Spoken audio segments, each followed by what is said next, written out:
Greetings, people. It's the 12th day of the HaOmer, the Midah of Hod Sheba Gevurah.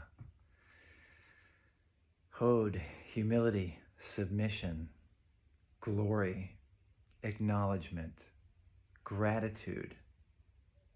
All these things are related to Hod. And how does those things relate to each other? Like, what really is Hod? And how do they complete? How do they bring a shlemut? How do they empower the Midah of gevurah? Midah of gevurah, which is boundary, focus, severity, judgment, rooted in fear. It's good stuff, right? We're in the week of gevurah. And gevurah is kind of a transformational superpower. Gevurah is this incredible tool, this incredible aspect of bringing focus and bringing clarity and bringing not value, but just like appreciation of what's appropriate. And the trouble is sometimes it gets overdone. Sometimes there's too much of that quality of analysis, judgment, thinking, and it gets in the way of our growth spiritually. It gets in the way of our being productive. It can freeze us up. You might sit down to meditate or pray and your mind is full of overactive thoughts and judgments about yourself or other people, analysis, all this kind of stuff. And like, that's an aspect of gevurah that's not in balance. It's fallen gevurah. It's an excessive level of judgment, discernment, focus. Many of us in the world, if you're kind of a spiritual person, you might really love the expansiveness. Some people, their neshama is rooted in chesed. They're really plugged into the expansiveness and they can touch that wide open, wow, I'm connected to God and light and everybody and love and music and creativity. And it's really beautiful. But like gevurah, gross, man. That's judgment. That's like narrow. That's what the uptight people are doing. And so to someone who's really a neshama of chesed, gevurah can be scary. And sometimes the person might experience that or experience it as scary, whether it be an abusive or difficult circumstance or whatever. And there can be a resistance to actually having the kalim, having the boundaries, having the focus. They want to just open up and expand. And they don't want to actually connect to the details in a way that makes the expansion meaningful. So elevating gevurah is incredibly important in that situation. And by the same token, like I mentioned before, when gevurah is overactive, some people are rooted in gevurah. Their neshama is a neshama of gevurah. And they're on time, and they're accurate, and you can count on them, but they can be a little uptight, and maybe they're not so sweet all the time. It might be more about like structure and boundary and like, do the right thing, you know? And so like that mindset also has its challenges. And in either case, the extreme polarity isn't helpful. Not enough gevurah, too much gevurah. So bringing gevurah into balance can be incredibly powerful because so many of us are on one side or the other. And that balance, which is Sefirat, is really the point of all of it, to have the balanced system that actually expresses these midot in measure with relation to one another so that we have balance and we can be who we are in the world. So those are some of the things that can go wrong with gevurah, how gevurah can be fallen. Okay, so what's Hod got to do with that? What's Hod got to do with it? So here's the thing. If you look at the Eitz Chaim and you have the Sefirat, Chesed, Gevurah, Tiferet, Netzach, Hod, Yesod, you see that Hod is on the same side as gevurah. They're both aspects of constriction. Gevurah is more like constriction in emotion and thought and imagination and intention. Hod is more like constriction engaged with the world. There's more interpersonal or extrapersonal stuff going on there. Gevurah is more internal. Hod is more external. Hod gets referred to as submission or humility, but also glory and gratitude. And to me, those things are all kind of the same thing because basically everything is shining with God's light. We don't see it. There's hiddenness. God's light is hidden. That's why we walk around with so many difficult challenges, because we're not connected with this higher truth of God's presence in the world. And Hod is this quality where if I'm able to get over my ego self and say, Hashem, this is from you. This is for you. What do I know?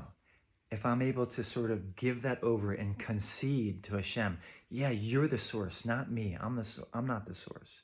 There's a humility of letting go of that ego-embodied separate sense of self, which opens us up to this transcendent self, which we're already there. You don't have to like change anything.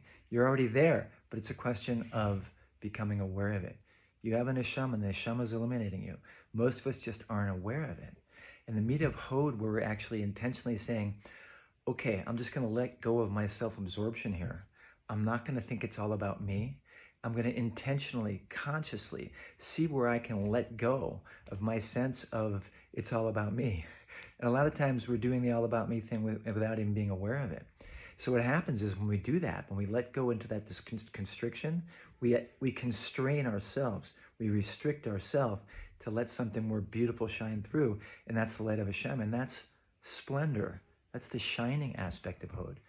Aaron HaKohen, the high priest, if you look in the Torah and see what he wore, it was like purple, red, psychedelic, all these incredible robes with little bells, pomegranate bells clinking along every time he moved. Like there was so much externality that was like, hey, look at me. He could have been a rock star, but he was Hod because he had such a humility and the ability to silence and like make it not about him. He had to do all of this stuff with incredible precision. He had to like memorize the whole thing that you do in the temple and all the ritual and all the sacrifices and the preparation, and it was this whole intense process. If you ever read about what happened on Yom Kippur, it was like, wow, how does a human being do that? It's the Midah of Hod, the Midah of like Hod that is empowering gevurah, which is this ability to have the right amount of focus and clarity and constriction.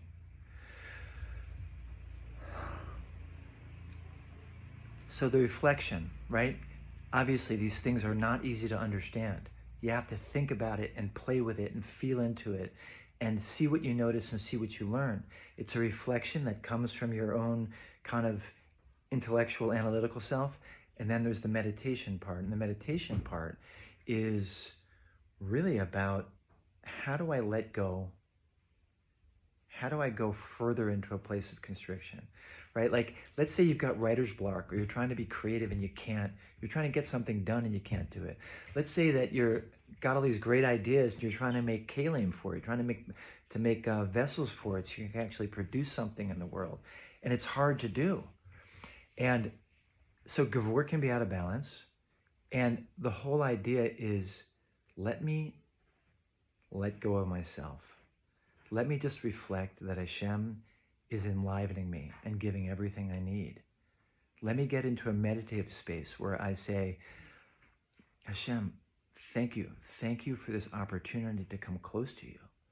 Thank you, Hashem. I know that it's all from you. And me, well, maybe I get in the way of it. I want to not be in the way of it. It's a prayerful move of learning to let go of the ego self a little bit and asking for divine assistance to let go of ego self, to let yourself get into a place that's more expansive, and to actually ask for clarification of the Midah of gevurah. You might be sitting down to meditate and you're saying, Hashem, I know it's you and you're already here and I don't have to struggle so much. I don't have to analyze it. I don't have to think about it. Let me just be here with your presence. One of my friends, we were talking about it recently, and the language that came up was active passivity. She was struggling with wanting to be like, okay, I need to do more stuff. I need to be more productive. I can't just sit and meditate. This is someone who's so productive. She's like a powerhouse. She's done so many amazing things in the world. But like, okay, it's all about her expression. And she's been doing this to express herself and to get her own sense of satisfaction and sense of like, I'm okay, I'm good, I'm doing good stuff in the world. And she's and she seems like she's at a place of kind of ripening into realizing that, wow, I can do things more in service of Hashem. I can allow myself to constrict, Midah of Hod. I can be empowered with more capacity to build vessels, to focus my mind, to focus my intelligence, to actually do things that are great in the world, but it's not about me. And when that happens, that's when you really start to shine, when it's not about you. So, Hod Sheva Gevurah. I hope that's useful and interesting. Feel free to share this, share it with your friends, come back and we'll be going on to the next Mita after Shabbat. Thanks for watching. Take care.